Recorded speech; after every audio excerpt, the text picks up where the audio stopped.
Comenzamos el capítulo séptimo de la historia del catolicismo. Estamos entre los siglos VII y IX.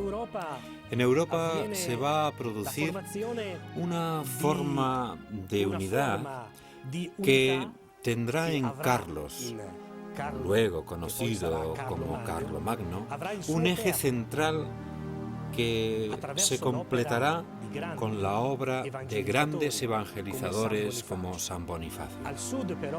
Sin embargo, en el sur del mundo conocido está produciéndose otro acontecimiento. En el año 610, Mahoma comienza su predicación y su ejército empieza a moverse. En el año 638, Jerusalén ya ha caído en manos del profeta.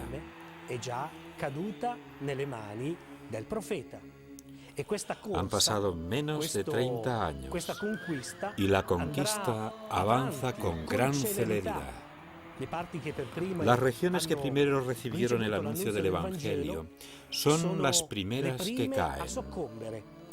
Y en menos de 100 años, toda la costa norte de África será conquistada. Europa se encuentra con el ejército del Islam en España, pasado el estrecho de Gibraltar, y debe despertarse.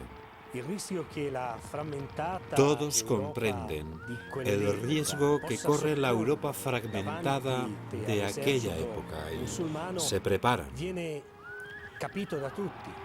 600 años de historia cristiana podrían desaparecer. Europa debe encontrar un líder. El escenario que se encuentra el Islam es una Europa dividida en muchos gobiernos enfrentados entre sí, cuyo único denominador común es la pertenencia a la religión cristiana. Muchos pueblos divididos, pero unidos en el reconocimiento del sucesor de Pedro como su única guía espiritual. Son 4 las principales poblaciones sobre las que se apoya la Europa cristiana: lombardos, visigodos, francos y romanos de Oriente. A esta Europa aún no pertenecen los pueblos germánicos que, como veremos, se acercarán al cristianismo más tarde con San Bonifacio. Bonifacio nace en el año 673 con el nombre de Winfrido, en el suroeste de Inglaterra, en Crediodunum. Ordenado sacerdote a los 30 años, en el año 718 rechaza el nombramiento como obispo del monasterio en que se había formado y parte con un grupo de compañeros hacia Roma. A su llegada, encuentra una ciudad sumida en la miseria. El Papa Gregorio II vive con la angustia diaria de alimentar una población diezmada y exhausta. En este contexto, Bonifacio solicita y obtiene audiencia al Papa y éste acepta enviarlo con sus monjes a anunciar a Cristo entre los pueblos germanos. Es el 15 de mayo de 719. En solo 3 años, este humilde monje inglés, Bonifacio, lleva a cabo su tarea de tal modo que el Papa Gregorio II lo reclama a Roma. El 30 de noviembre es consagrado obispo de Alemania. De vuelta a Alemania, Bonifacio funda una serie de abadías. En esta tarea es ayudado a su vez por la red de abadías benedictinas inglesas, de las cuales reciben no solo apoyo moral y material, sino también monjes, monjas y laicos profundamente motivados para el esfuerzo misionero.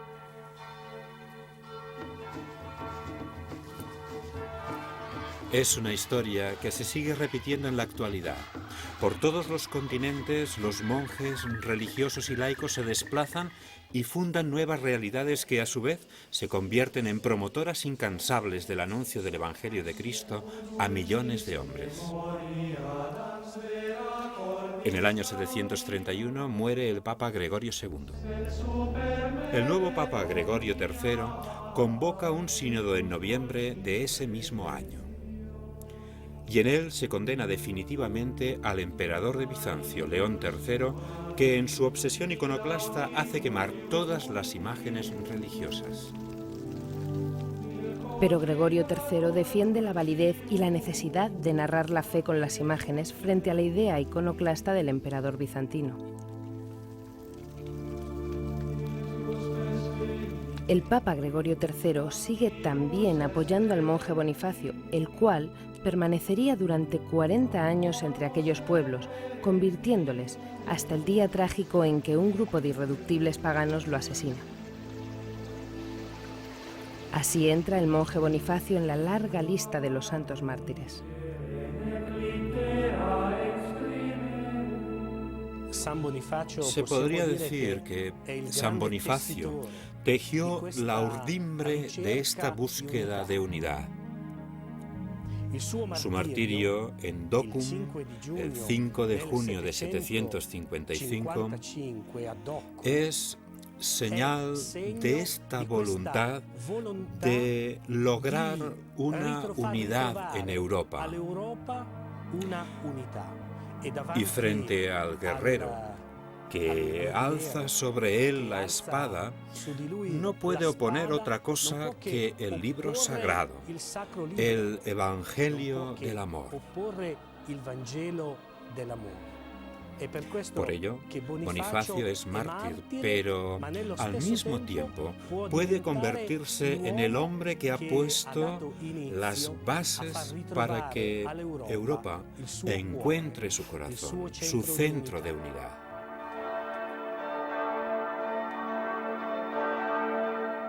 Bonifacio, San Bonifacio, a aquellos que lo amenazan ofrece palabras de paz que no detienen al pagano, que con un solo tajo corta el Evangelio y la vida del santo. Junto a él son asesinados 51 compañeros, como en la actualidad lo son miles y miles de misioneros. San Bonifacio es un misionero mártir, y su ejemplo debe seguir alentando a todos los fieles para que no tengan miedo de abrir las puertas a Cristo, de anunciar el Evangelio entre las gentes. El escenario con que nos encontramos en este capítulo es complejo. En el norte, la conversión al catolicismo de los germanos. Al sur, los musulmanes avanzan en medio de la desbandada general de poblaciones ya diezmadas por miseria y carestías. Y es precisamente en el sur de Europa donde los francos asumen un papel cada vez más importante hasta convertirse en los garantes y los protectores de la obra de Roma. Los francos, los mismos francos que durante siglos fueron dominados por Roma, se convierten ahora en los protectores y paladines del vicario de Cristo en la tierra, del Papa.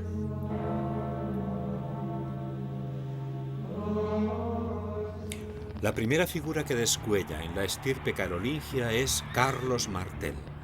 Bajo su mando, las tropas francas llegan hasta el Loira y alcanzan Poitiers. Aquí es donde Carlos Martel frena y derrota a los musulmanes, los cuales intentaban extenderse por toda Europa. En pocos años, el ejército de Carlos Martel avanza y conquista una tierra tras otra. Pueblos enteros han de convertirse incluso por la fuerza a la fe católica.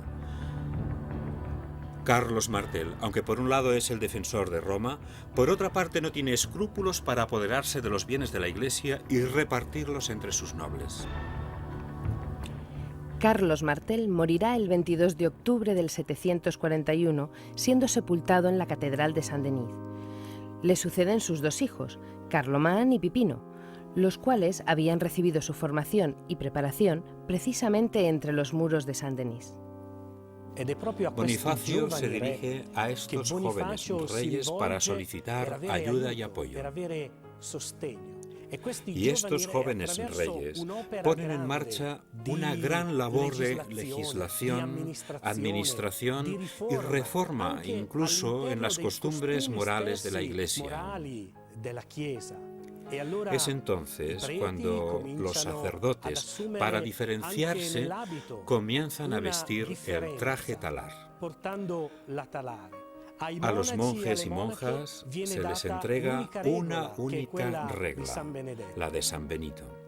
Y estos reyes, apoyando la misión de Bonifacio, ayudan a que el Evangelio se difunda por toda Europa. Uno de los nuevos reyes francos, Carlomán, imbuido por este espíritu de redescubrimiento de los valores profundos del catolicismo, decide retirarse definitivamente al monasterio benedictino de Montecassino, en Italia, donde vivirá hasta su muerte. Pipino, su hermano, concentra en sus manos todo el poder.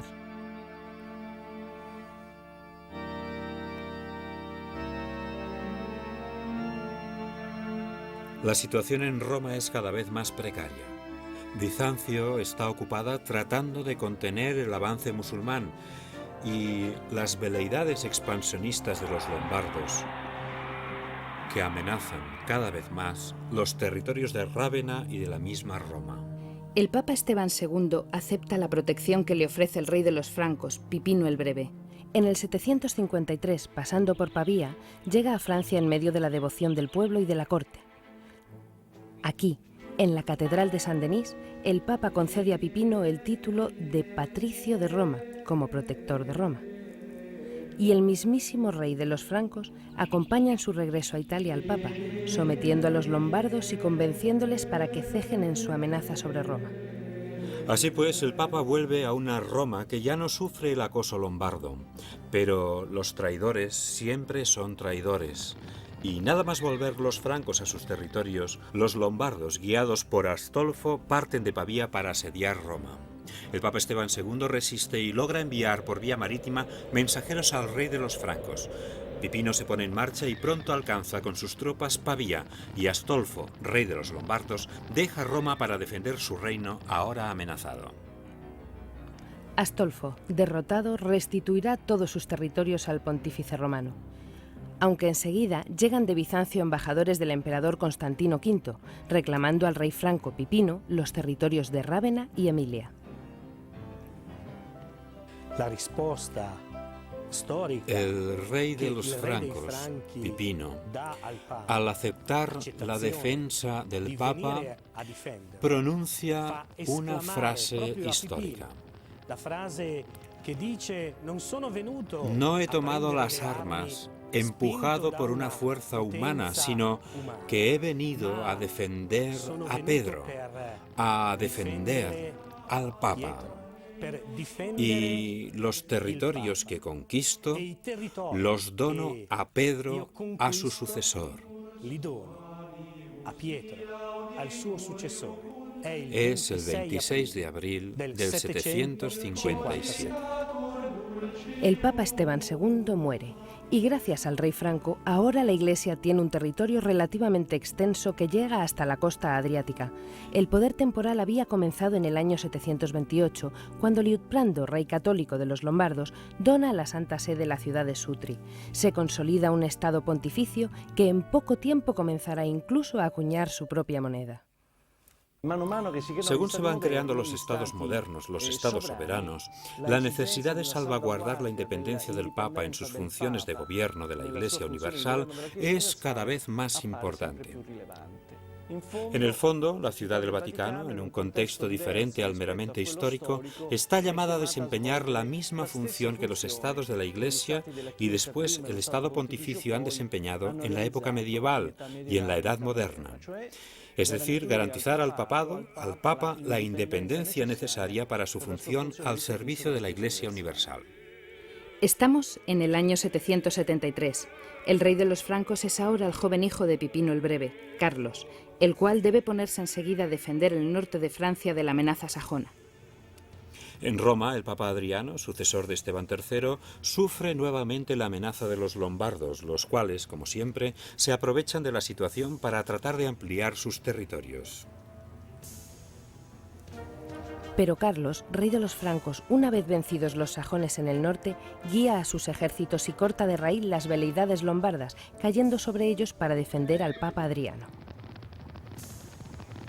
Año 774. Carlos, rey de los francos, se presenta ante el Papa Adriano. Este le está esperando en el lago de Bracciano y juntos entran en Roma con toda su comitiva como uno de tantos peregrinos que acuden a la ciudad tanto ayer como hoy. Y como peregrino, no como rey de los francos, Carlos se arrodilla ante la tumba de Pedro. El Estado Pontificio tiene ya unas fronteras, llega hasta Rávena, pero aún sigue habiendo tensiones entre las tribus sajonas, produciéndose sangrientos combates. Todavía no ha llegado el día en que el jefe sajón solicite ser bautizado.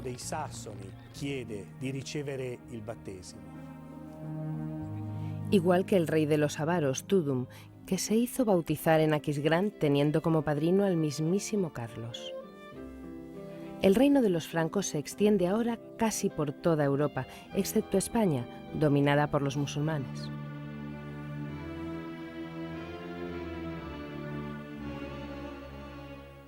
La larga historia de la Iglesia es una historia compleja, muchas veces complicada y marcada por tres elementos importantísimos.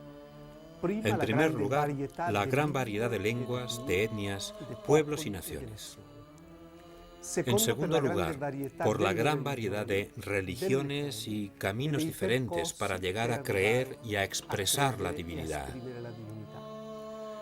Y en tercer lugar, por una presencia que atraviesa la fe cristiana, la fe católica. Esta presencia se ha visto de alguna manera molestada o incluso sacudida en el momento en que los pueblos árabes musulmanes comienzan su ascenso y expansión por el norte de África, por Oriente Medio. Por las tierras y áreas geográficas que se habían considerado siempre como cristianas bajo el Imperio bizantino, por decirlo de otra manera, bajo el imperio de la Iglesia católica. En esta visión universal tenemos que encuadrar el diálogo con los musulmanes. Sabemos que en Europa, en nuestra realidad actual, tenemos ciertas complicaciones. Tenemos sociedades y pueblos que tienen una fe diferente.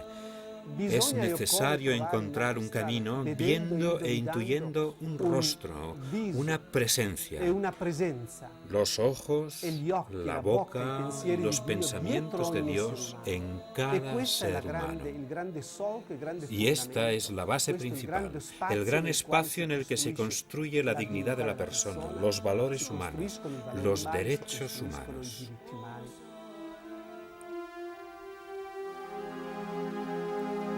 Carlos, rey de los francos, tiene la tarea de unificar pueblos diferentes cuyo punto en común es la fe cristiana, la cual reforzará introduciendo grandes reformas que modernizan todos los aspectos de la sociedad de entonces. Estamos en el año 794. La ciudad de Aquisgrán se ha convertido en la nueva residencia del rey. Occidente está prácticamente separado del emperador de Oriente, incluso desde el punto de vista cultural. Esto será determinante para la historia de la Iglesia católica. En la noche de Navidad del año 800, en la Basílica de San Pedro, en Roma, el Papa León III corona a Carlos como emperador de los romanos.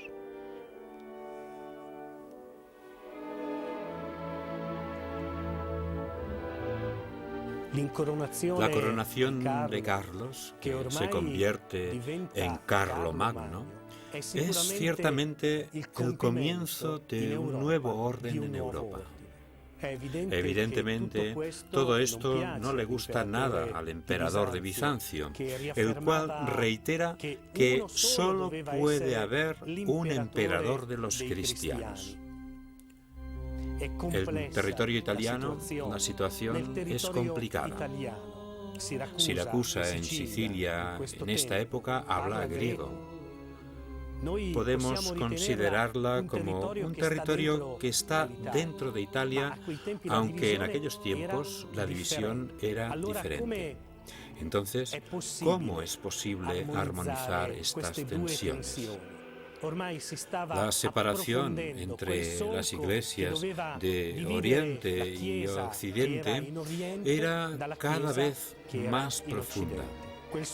Una grieta que en la actualidad, y a través de un gran esfuerzo, pero con cierto éxito, está intentándose reparar. El 22 de enero del año 814 muere Carlomagno y deja todo lo que había logrado en manos de su hijo Ludovico, que será conocido como Pío. La época del feudalismo está comenzando. Muy pronto, en el norte, Polonia y Rusia serán evangelizadas. Y en los caminos de Europa, los recorridos de los peregrinos abren los senderos del medioevo hacia sus catedrales. A la Iglesia le esperan grandes retos, como veremos en el próximo capítulo.